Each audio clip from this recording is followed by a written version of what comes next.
everyone in construction land. Welcome again to another episode of Constructive Conversations, your source for anything and everything construction related and hopefully a little bit more.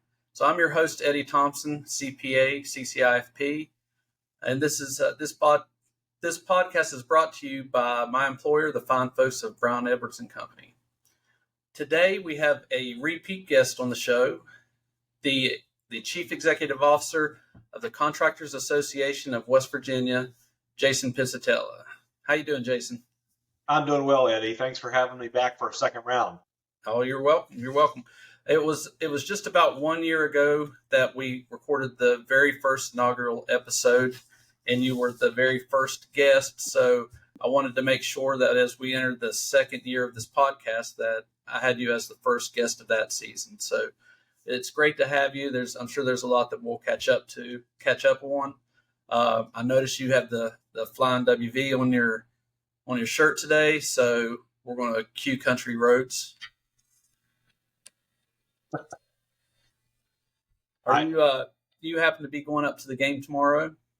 Yes, and I hope that the Mountaineers will be able to play that song after the game, which obviously signifies a win, and they were able to do against Pitt.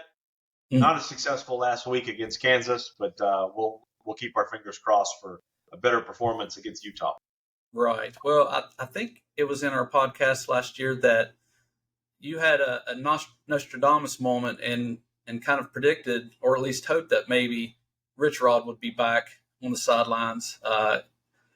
It didn't start off too well, maybe a little shaky, but anytime you beat Pitt, that's kind of a successful start to your comeback here. So you can hang our hats on that one. And I think it was, I would hate to rub it in if there's anyone from Pittsburgh that's listening to the podcast or any Pitt fans, but I think I even saw a video where Pitt's band was singing along with Sweet Caroline and the improv words that go along with a Mountaineer fan singing that. Yeah, it was quite an ending to the game. And as you said, anytime you can beat Pittsburgh, it's good for the Mountaineers, and to do it in overtime and to come back with 21 unanswered points obviously was a good outcome for the Mountaineers. Yeah. So we'll hope for better outcomes than last week in the future. And if you see my son there, please try to make sure he's behaving as a 23-year-old. It's hard to parent, but I got spies everywhere still. Just like my mom does for me. Right. So we'll just jump in with some questions. We talked about a lot last year, and the construction landscape, I wouldn't say has changed a lot, at least as far as what I'm seeing. Everybody's still getting a lot of work. There's still a lot to go around. Backlogs are big, but you are right on the heartbeat of what's going on in the construction industry in West Virginia. So I want to get your thoughts on several things. So what have you seen? Or exactly what has the CAWV been up to in the last 12 months? It's been a busy 12 months for the association and for our members. People are still busy. They're still hard at work. That's our slogan. That's our logo, and we preach it every day. Some of the same themes that we talked about a year ago are still as relevant today as they were then, and obviously that's work zone safety.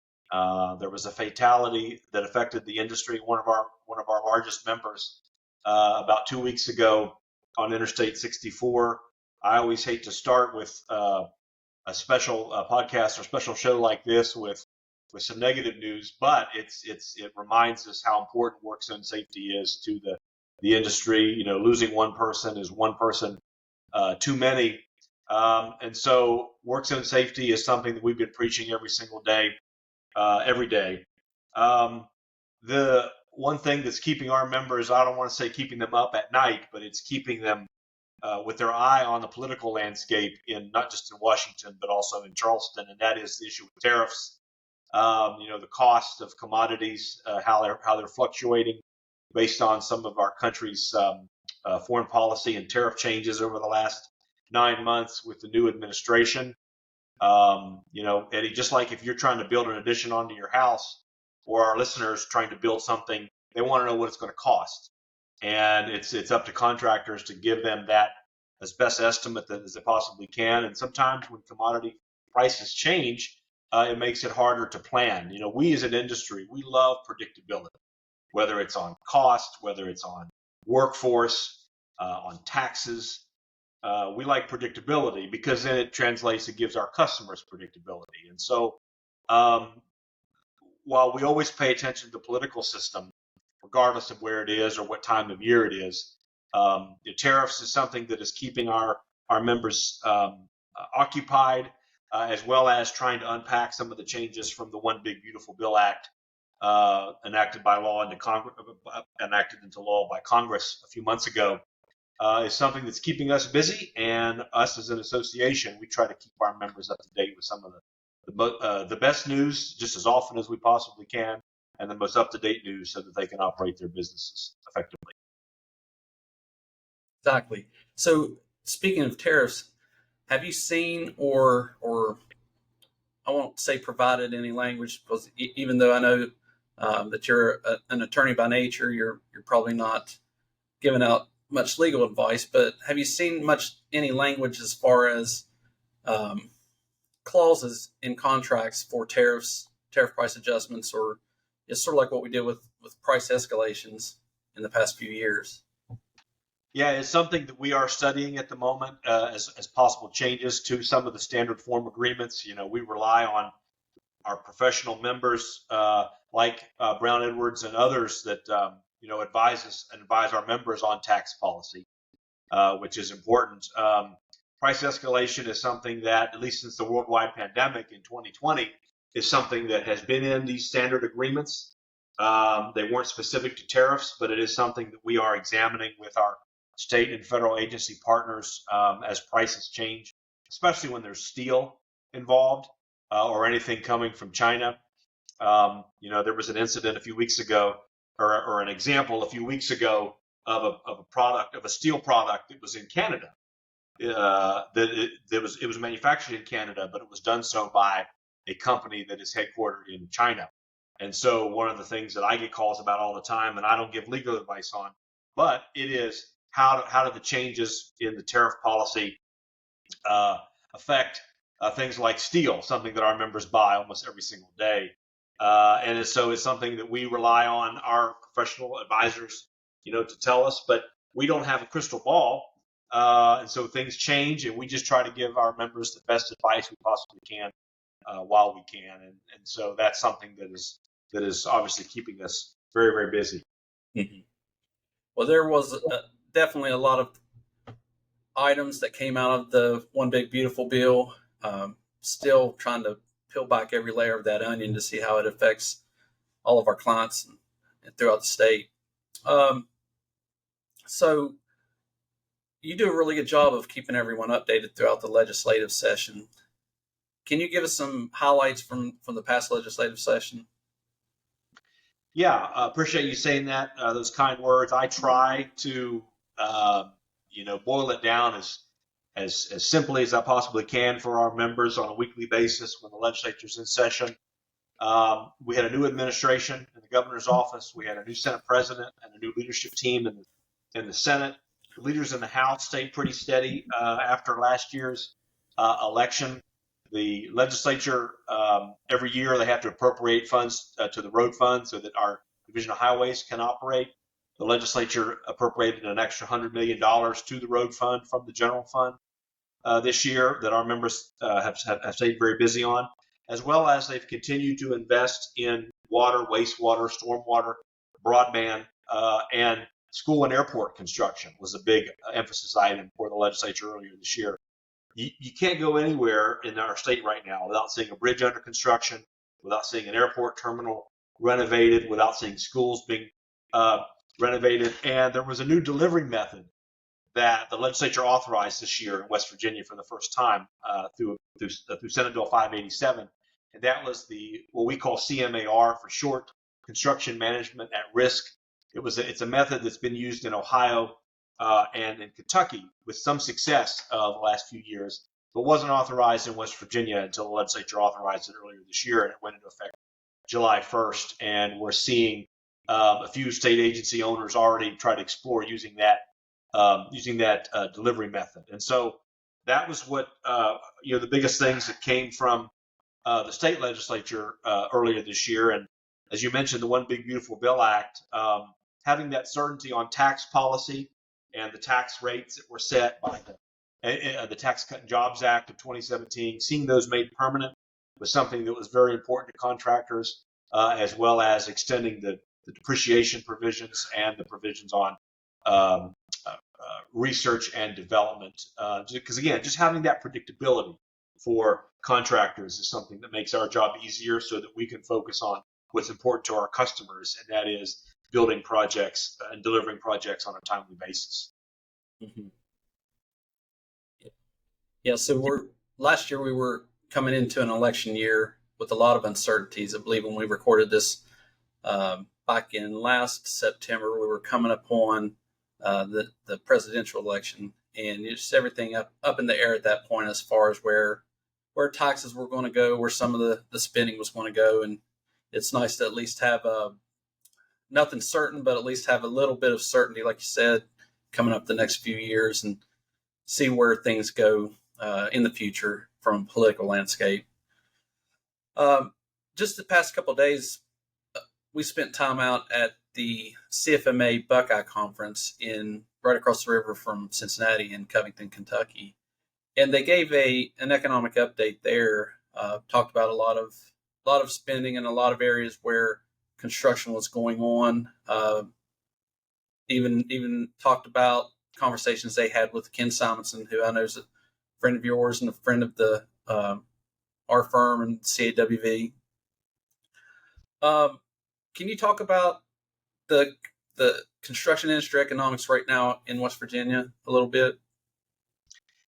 Yeah, I mean it's one of the largest economic impacts for our state is the construction industry, and one of the things that I've heard Ken Simonson say a lot about in the last couple of years, and he's been more specific about it in the last year or so, is the workforce participation and West Virginia's workforce participation rate, which unfortunately has been 49th or 50th for over 3 decades. Just like I say all the time, we don't have an association without our members. We don't have an industry without the workers that are out there doing the work every single day on behalf of our member companies. And our state population has been right around 1.7 and 1.8 million in the last few decades, and it doesn't look like it's going to increase. And so we are trying to do the best we can with what we have. From an association perspective, we are made a great emphasis, just like you and I talked about a year ago, Eddie, on workforce development within our own association.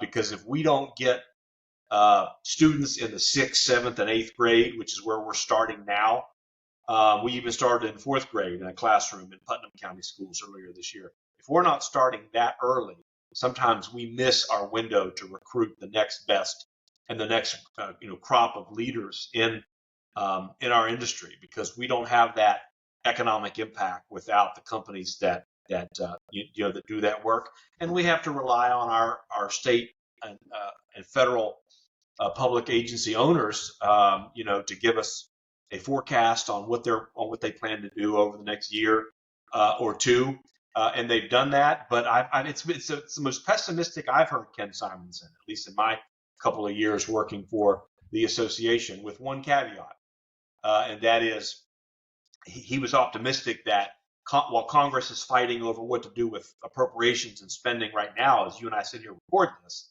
they're already starting to look at the future of the Infrastructure Investment and Jobs Act, which expires in the fall of 2026.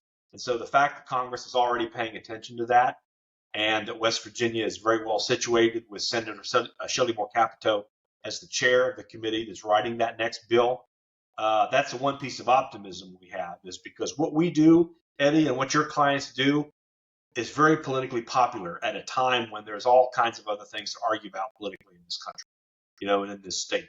One thing people can agree on is they like to have good infrastructure, whether it's a smooth road, a smooth bridge, a school, a water system, an airport, or a piece of broadband in an area of West Virginia that's never been serviced before. That kind of stuff is important to people. And it's a lot of times very bipartisan or very nonpartisan if you want to go a step further. And so that's what keeps us motivated on the political side of things because of how important it is to the future of our industry, the laws that our partners in Washington and Charleston make every day. Yeah, I believe even going on your all's website, the CAWV.org website, you even have a drop-down menu that narrows down to workforce. That shows what all you're heavily involved with the workforce programs, and it lists a few of them. Are there any of them that you want to talk about? Well, there's three major main programs that we're working on right now and have been for the last couple of years. One is our what we call CLP for short, Construction Leadership Program, which is developing the leadership potential of our workers and our member companies that already have workers in the industry. We have Build West Virginia, which is at buildwv.com, a program that CAWV started back in 2021, but that was right in the middle of a worldwide pandemic. And so now that we're 4 years removed from that, we're trying to renew emphasis on recruiting in elementary schools and middle schools. And we started Build It Up West Virginia in 2024, which is the third program that I'm very proud of, and I know our board of directors is very proud of. We just completed a cohort with elementary school students in Putnam County earlier this year. We're going to expand that to Raleigh County and Berkeley County over the next year in select schools because it allows students a hands-on perspective at what the industry offers. And at a time when our industry can offer new graduates, whether it's high school graduates, community technical college graduates, or even college graduates, a position, well-paying position without any student loan debt. That's something that is attractive to parents and guidance counselors and teachers and students that may not have contemplated a career in construction before. So if we can do that and we can get students in at a young age, we're having some success because the data shows it. And I'm very proud of it. And we're going to continue to expand those programs with the support of our members. Yes. So not just the school systems, like I've mentioned to you before, I had a nephew go through the technical school there in Putnam County and is doing very well for himself in the electrical field as an electrician. But also we have non-traditional students such as someone that's been out of school for a while or adults that are getting back into the workforce or finding a new career in the workforce. Are there programs for them out there? Like I know that you all also are involved with Jobs and Hope. Yeah, Jobs and Hope West Virginia, great point. I'm glad you mentioned it, Eddie, because it's at a time when Jobs and Hope now is coming up on its 3-year anniversary of being a permanent program. We're all about giving people a chance to, make their lives better, especially those that may need a second chance. Jobs and Hope West Virginia, the Mountaineer Challenge Academy, programs that we couldn't participate in if it weren't for the support of the state of West Virginia and state government. We have members all the time. Whenever there's a graduation from one of those programs, they go to those graduations so they can interview those candidates right there. And a lot of them leave with a job offer right on the spot. And that's important because those families that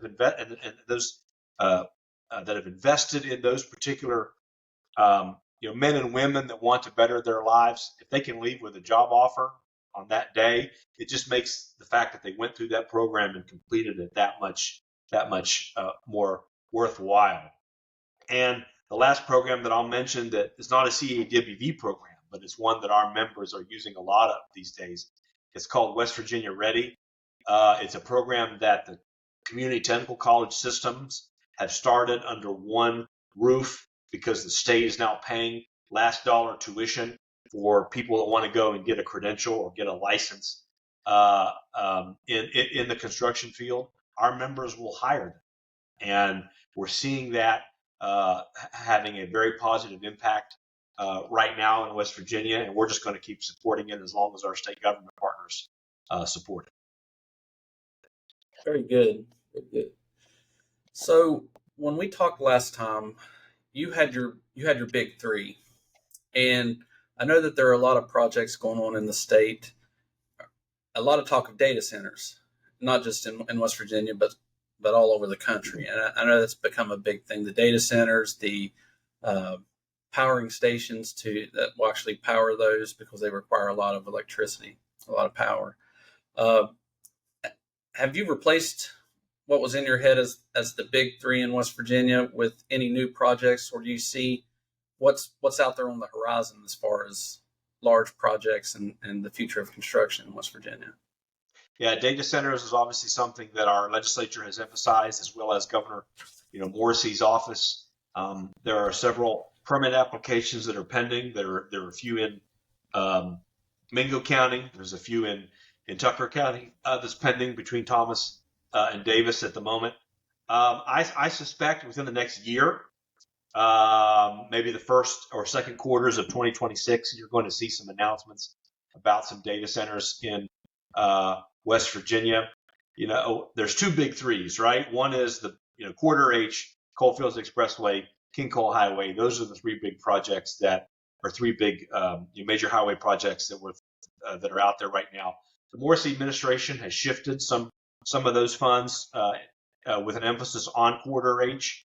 I've heard Governor Morrissey and Secretary Todd Rumbaugh of DOT say that it's the goal of the Morrissey administration before he leaves office to get Quarter H, the final segments of Quarter H, under construction before he leaves office. I've seen estimates of 2030.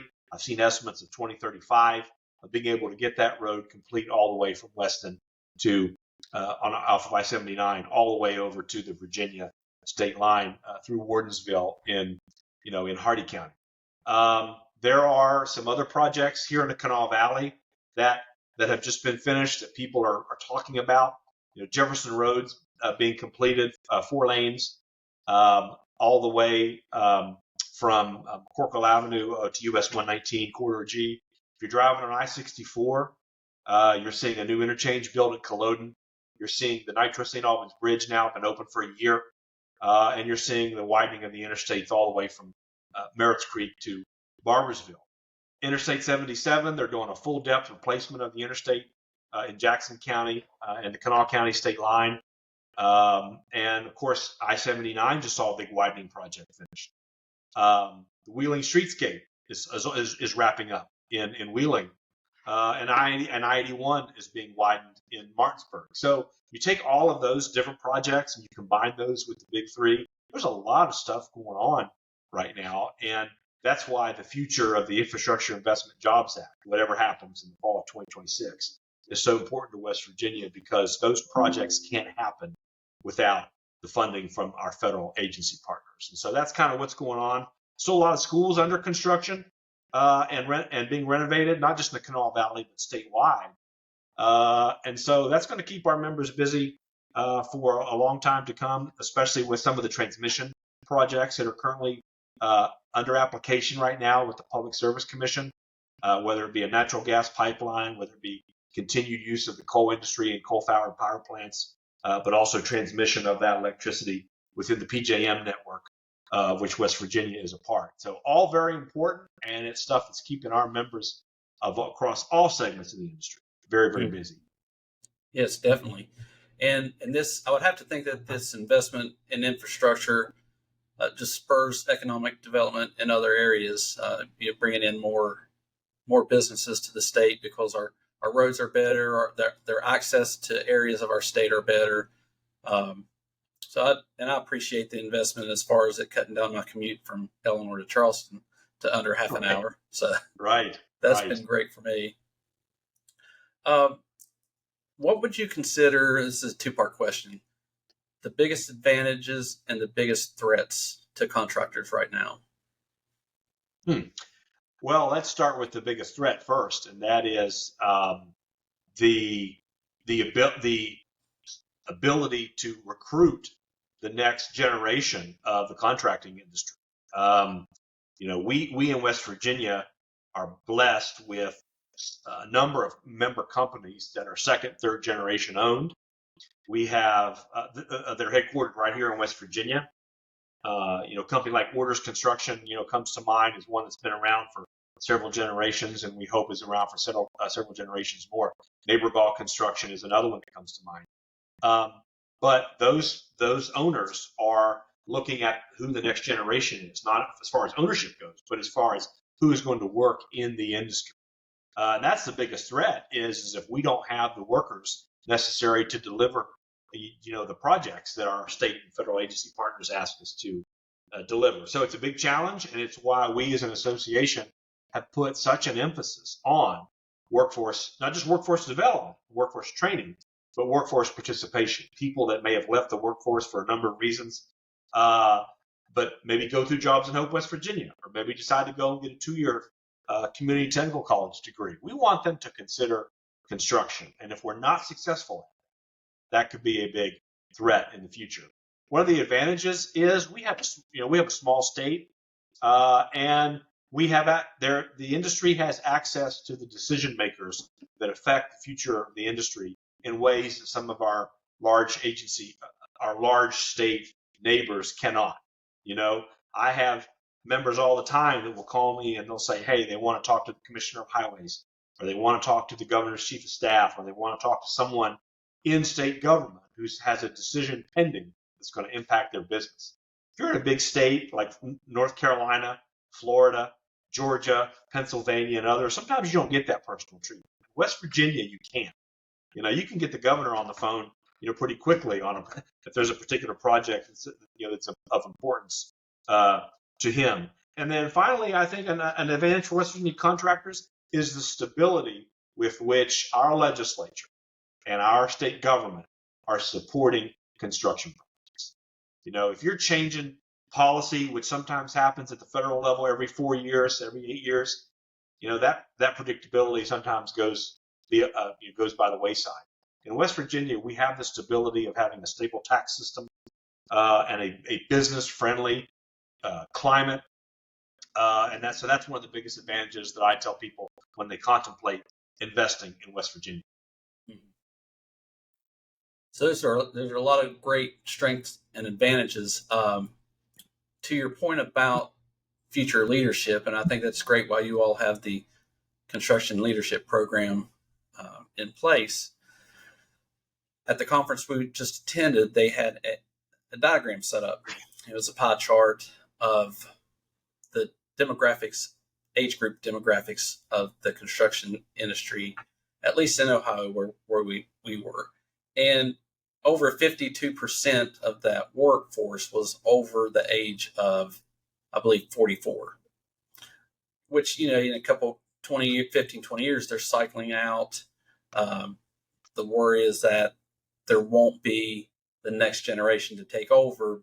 But one thing they did mention is that a lot of people, and I think you even mentioned it too, is a lot of people are entering that industry and that workforce later in life. So that demographic pie chart is kind of misleading in that you're not necessarily waiting for those 18 to 30-year-olds to take over in in 20 years, because you're going to have people coming in later in life with varying backgrounds, and but we do see, and that is a concern when we think about succession, leadership changes.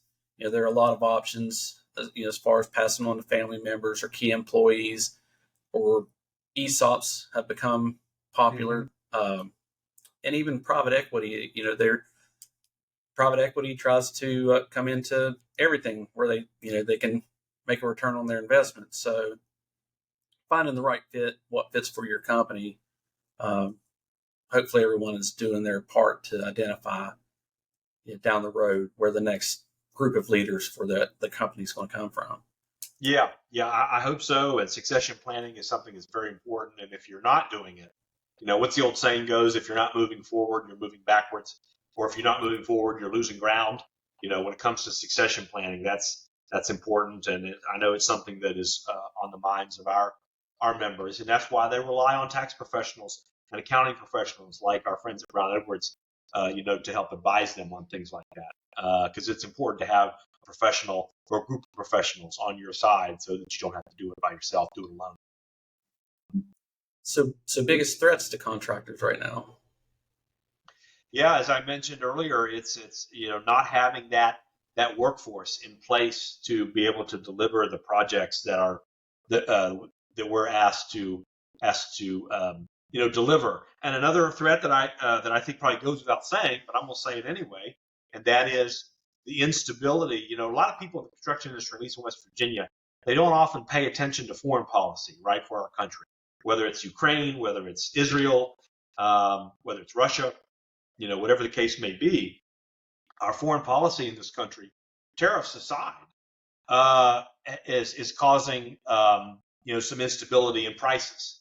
It's supply chain's not much of an issue anymore, like it was in the pandemic. Getting access to material, is the cost of material and the way it's increasing, going to price out some agency owners from being able to do projects. That's something that worries us a little bit. Is because we got to keep our members at work, hard at work, no pun intended, and to not have the work out there, is obviously a threat. So, that having that workforce component, but also having the ability to rely on our government partners to have as much stable policy as they possibly can, so that we can do our jobs and do what we do well, and that is build this. I'm going to ask you a question that I know it's outside of my wheelhouse, but the question is going to be: is this an advantage or a threat? And it's going to be a future topic of, has already been, but it's going to be another future topic of the podcast and even one of our construction webinars that we put on here at Brown Edwards. Would you consider technology, and more specifically AI, in construction an advantage or a threat? I don't think we have a choice, Eddie, but to make AI and make the use of AI an advantage, because it's here. It's here. We have members that are using it on a daily basis, and even our consultants and friends in the engineering and architectural firms are studying ways to use AI to make them more effective in their jobs. We have no choice but to use it. And I just came back from DC for a fall meeting of the Associated General Contractors of America last week, where they spent 2 hours talking about just the use of AI in the construction industry.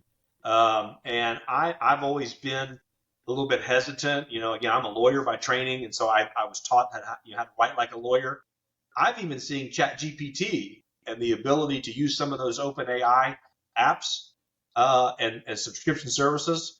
The writing has gotten, obviously you can't write legal briefs and you can't write personal letters, but it's really gotten effective. And of course, you have to read, this podcast we're doing right now probably has a way to summarize what you and I talked about. Anybody who uses Zoom or Teams has access to that AI summary. So if we're not using it to our advantage, we're falling behind. Now, is an AI and a computer ever going to be able to build a school? No. But the ability to prepare and the ability to develop, a set of plans that are easy to understand so that our estimators can price them out. The use of AI is here, and we have no choice but to make it our advantage. Yeah, I agree. It's not going to go anywhere except for forward. And to me, it's an advantage for those that are going to utilize it, and it's a threat to those that are just adverse to the idea of using it, because they'll end up getting left behind. And really, AI is it's going to be a tool that will hopefully make you not replace people, but make people more efficient, more accurate, because there is still that trust and verify portion to anything you do with AI. For sure. Yeah. Yeah. So it's just an area that really interests me, and at every conference that we go to, we see more and more software companies out there that are offering a program that is supposed to make entering your accounts payable easier, running your payroll easier, your credit card expenses easier. So, and I haven't even gotten into the side of the bidding and estimating or project management and scheduling, materials sourcing, I mean, in fact, I could be AI right now and just told ChatGPT to create me to do this interview, and I'm not real. But that's just how advanced that these things get. Yeah, we have to stay on top of it as an industry, because if we're not, we're falling behind. Yeah. So speaking of more science fiction stuff, I know that from talking to you the last time, you're a big Back to the Future fan. So hop in your DeLorean, fire up the flux capacitor, and tell me where you see the construction industry in West Virginia in the next 10 to 15 years. I mean, I think the use of AI and technology is going to revolutionize the industry, just like it already has other industries.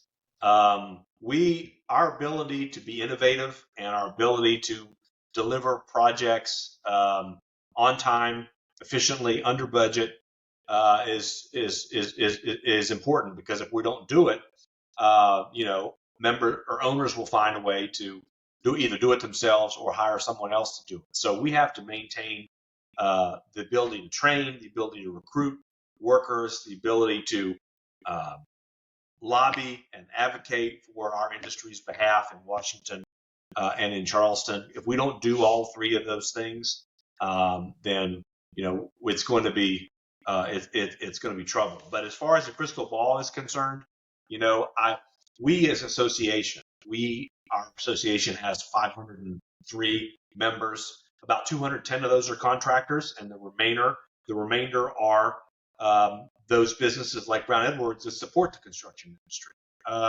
And so we have the ability, I think, to really grow our association and grow our membership over the next 5 to 10 years, because we don't have an association without our members. And I think West Virginia's best days are ahead of it. And so the fact that we can go out and build things that need to be built in West Virginia is very important to our state's future, our state's economic development, ability to move forward as a state, so that we're not falling further behind. Is kind of where I see us going. Our members represent about 22,000 employees across the state. I could see that being 30,000 by 2030.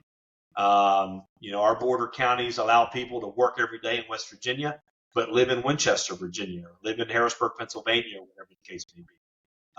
So our goal as an association is to keep growing along with the industry, and so that's kind of where I see the next 5 to 10 years going. Because if we're not, then obviously we're falling further behind.